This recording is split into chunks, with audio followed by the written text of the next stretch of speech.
The UK conversation about immigration is loud, complicated, and often emotional. But good policy starts with measurement and clarity. This brings together the core questions people ask. What pressure is migration putting on the NHS and schools? What is happening to rents and homeownership? How are jobs and wages affected? How do we improve community safety and trust? How can towns manage rapid demographic change? And it also addresses the reality of far-right mobilizations that exploit fear and anger. The goal is to separate signal from noise and build a practical playbook that works for residents, newcomers, and local institutions alike. Begin with local services. The NHS feels strained because demand has risen faster than staffed capacity. More chronic disease, older patients, pandemic backlogs, and workforce gaps.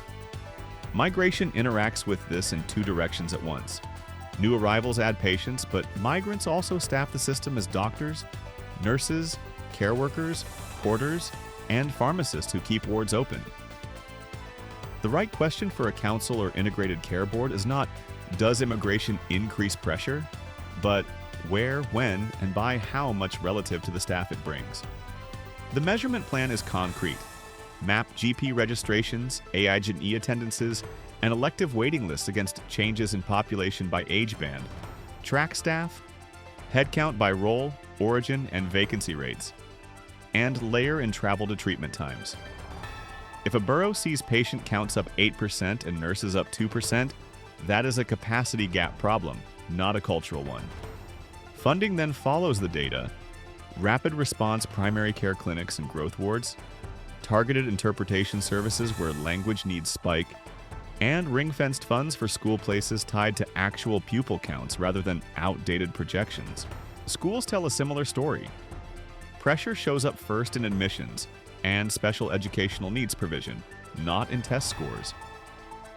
Rapid inflows can crowd reception classes and stretch education, health and care plans. The response is logistics, modular classrooms, per pupil funding that updates quarterly bilingual teaching assistants hired from local communities, and trauma-informed training where refugee pupils arrive from conflict zones. When schools are resourced to match headcount and need, integration improves, attendance stabilizes, attainment gaps narrow, and parents engage earlier because communication barriers are lower. Under-resourcing fuels friction regardless of who sits in the classroom.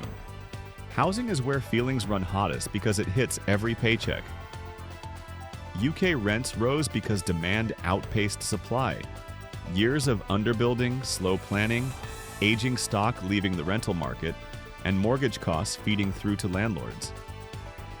Migration adds to demand, but geography matters. The pressure concentrates in a few cities and growth corridors.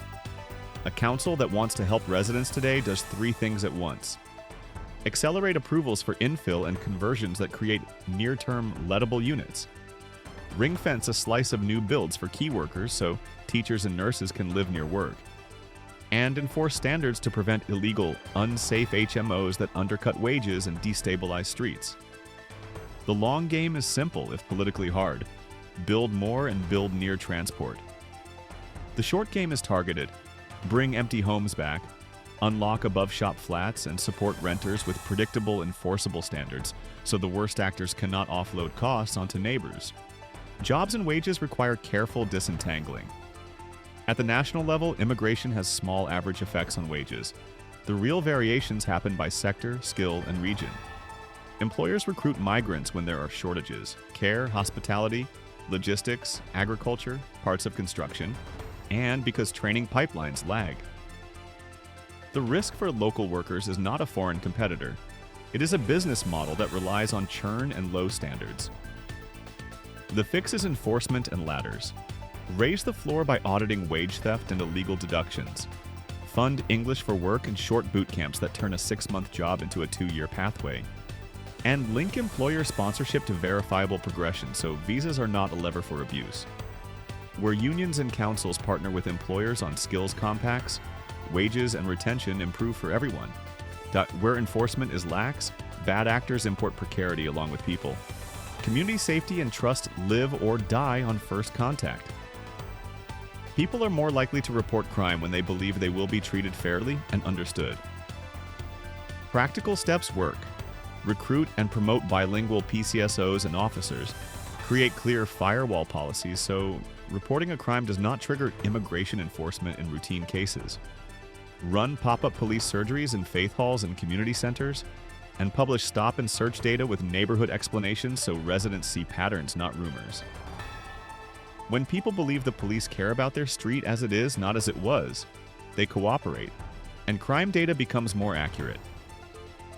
Trust, not slogans, drives safety. Now to social cohesion, the part everyone says they want but few define. Cohesion is not enforced sameness. It is shared rules plus daily contact that lowers anxiety. Towns that manage rapid change well do small, specific things consistently. They fund bridging institutions, libraries that become language hubs in the morning and coding clubs in the afternoon, sports leagues that mix schools and postcodes, street festivals that are less spectacle and more participation, with stall spaces reserved for new and long-standing groups at affordable rates. They use planning powers to avoid mono-tenure estates and create reasons for people to meet, playgrounds, allotments, makerspaces, where the unit of interaction is a task, not an argument. They also invest in civic translators, respected locals who can explain the council to newcomers and newcomers to the council. When these translators sit on advisory boards, policy lands better because it reflects real rhythms. School runs, prayer times, shift work. All of this gets harder in an information environment where anger travels faster than nuance. Far-right figures and groups have learned to weaponize grievance. Rallies built around crime anecdotes, edited clips, and chants that frame entire communities as threats. The right response is not to ignore or to copy their volume. It is to move faster with facts, presence, and protection. Facts alone do not calm a street, but they remove oxygen for escalation. Presence means councils and police are physically at flashpoints before rumors harden, with legal observers and community stewards alongside officers. Protection means safeguarding targeted places. Gurdwaras, mosques, synagogues, community centers, migrant cafes, without turning them into fortresses. Good lighting, cameras, friendly faces on the door, and a clear incident reporting pipeline that triggers support quickly. The standard is simple. The right to protest does not include the right to intimidate or to incite violence, and policing should reflect that line visibly and even-handedly. When extremist rhetoric tries to pin crime on identity, the answer is better data and better prevention. Publish quarterly, locality-level crime profiles that separate types of offenses, show charge rates, and break out hate incidents. Pair them with prevention investments. Youth clubs open late, apprenticeship slots tied to real employers, addiction and mental health triage that meets people before they offend. Communities are reassured when they see both: honest numbers and visible alternatives to chaos. Politicians who narrate complexity without a plan lose trust. Those who finance local institutions that keep kids busy and streets lit gain it. So, what does an evidence-led local playbook look like that residents can feel within a year? On services, a joint NHS Council growth ward package with pop-up GP capacity, interpreters on demand, and mental health outreach in schools. Quarterly dashboards that let the public see weights falling in the same maps where population has risen. On housing, an empty homes task force with legal teeth, a planning fast lane for conversions that produce code-compliant rentals, a key worker housing quota in every new consent, and landlord licensing that actually inspects. On jobs, enforce basic rights in the hotspots, fund fast English and skills tied to real vacancies, and invite employers onto a time-limited sponsorship compact that rewards training, not churn.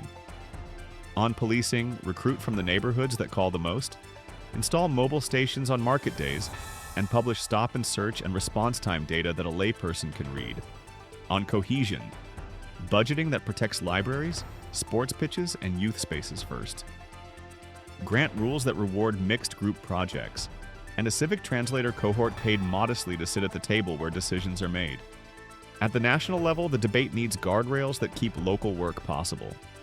Visa policy should match labor market analysis with built-in reviews so shortages do not become permanent crutches. Asylum decisions should be timely, with permission to work after a fixed period to reduce destitution and informal economies. and redistribution formulas should update faster so councils with fast growth are not punished for their own success at welcome. The Home Office and DFE can help by sharing data granularly and legally, so local planners are not guessing. The Treasury can help by letting successful integration pilots roll over funds instead of clawbacks that punish efficiency. The moral center of a workable approach is reciprocity. Newcomers get safety, clear rules, and a path to belong. Long-term residents get visible improvements. Cleaner high streets, safer parks, faster GP slots. So the story of change is not told at their expense. Both get honesty about trade-offs.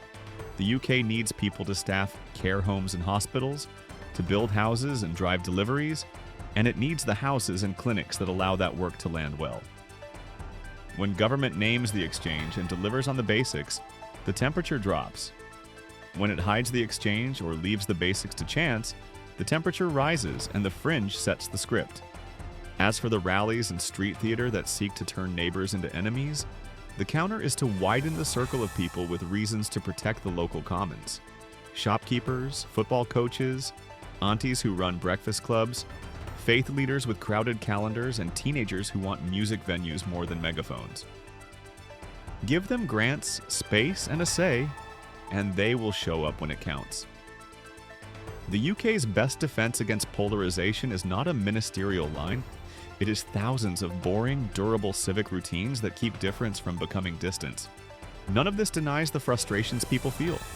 Waiting for a GP appointment, bidding for a flat and losing, worrying about a child's safety on the bus, feeling unheard by officials who speak in acronyms. It takes those frustrations seriously and answers them with levers that work at street level. Measure pressure where it is real, finance capacity where it is missing, enforce standards where they slip, and build the small bridges that make life livable. Immigration policy then becomes less about shouting at the border and more about designing the neighborhood. The ask from residents to leaders is clear. Show the map, show the money, show the metrics, and show up. If that becomes the norm, the national argument will still be loud, but local life will be calmer, fairer, and safer. And that is where trust begins again. For deeper explainers that connect data, policy design, and community practice on UK immigration and cohesion, visit globalinfoveda.com.